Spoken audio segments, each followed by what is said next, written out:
Hello guys, good evening. এই দেখো আমি এখানে এসে গেছি। আমার দিদি এখানে আছে। হাই কর।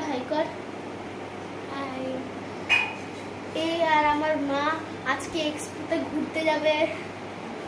আমি যাবো না, কারণ কি আমার তো ইচ্ছা করে না, কারণ মা আছে, মা কোথাও ঘুরাবে না আমায়।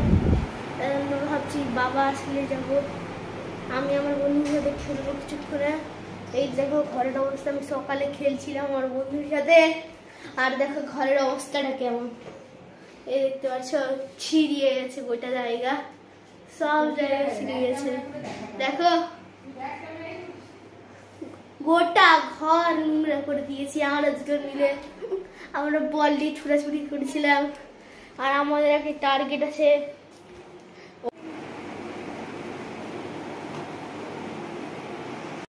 গুড ইভিনিং ফ্রেন্ডস, আমরা এখন একটু বেরিয়ে যাচ্ছি, মানে আমি আমার মেয়ে একটু ঘুরতে যাচ্ছি, তোমাদের দেখাবো কোথায় যাচ্ছি। আর এই যে আমার ছেলে, ও রাগ হয়ে বসে আছে, ও যাবে না, ও বাড়িতেই খেলবে বললো বন্ধুদের সাথে। আমি বললাম যে ঠিক আছে তুমি খেলো। আর এই যে আমার মেয়ে রেডি হয়ে গেছে, ব্যাস আমরা এখন বেরিয়ে যাচ্ছি। এই যে আমরা এখন টোটো করে যাচ্ছি।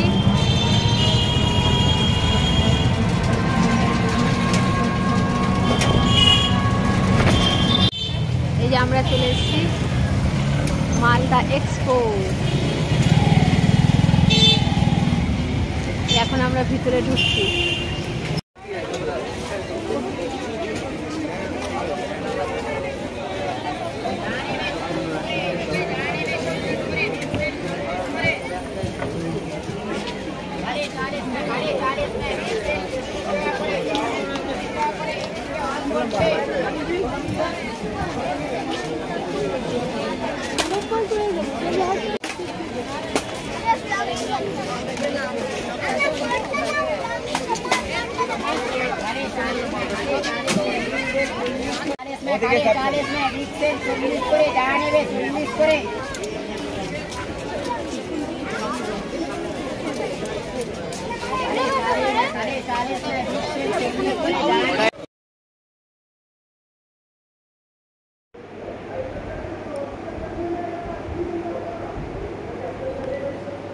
যে প্রচুর দোকান, দুধারে প্রচুর দোকানের স্টল।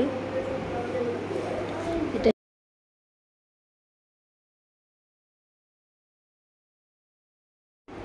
যেখানে শাড়ির দোকানে একটু শাড়ি দেখলো, তারপরে আমরা চলে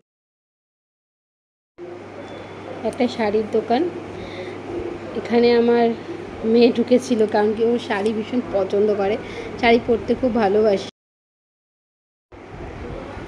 এসব বিভিন্ন রকমের দোকান ছিল, দেখতে বেশ ভালোই লেগেছিল। তো সব দোকানে তো ওরকম ঢোকা সম্ভবও না, পসিবলও না, যেহেতু ছেলেকেও বাড়িতে রেখে এসেছিলাম। বিভিন্ন কসমেটিক্সের দোকান ছিল। আমার মেয়ে যেহেতু চুলের ক্লিপ, গার্ডার, কানের এগুলো খুব ভালোবাসে, এগুলো দেখছিল দোকানে।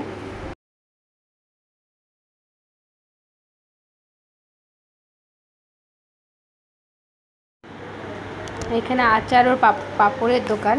আমাদের যেহেতু আচার আর পাঁপড় দুটো ভীষণ প্রিয়, আমার আর আমার মেয়ের দুজনেরই খুব পাঁপড় খেতে এবং আচার খেতে ভালো লাগে, তাই এই দোকানে ঢুকেছিলাম। তো আমি আচার টেস্ট করছি, কিছু আচার বাড়ির জন্য নিয়ে নিলাম, আর পাঁপড়ও নিয়ে নিলাম বেশ কিছুটা।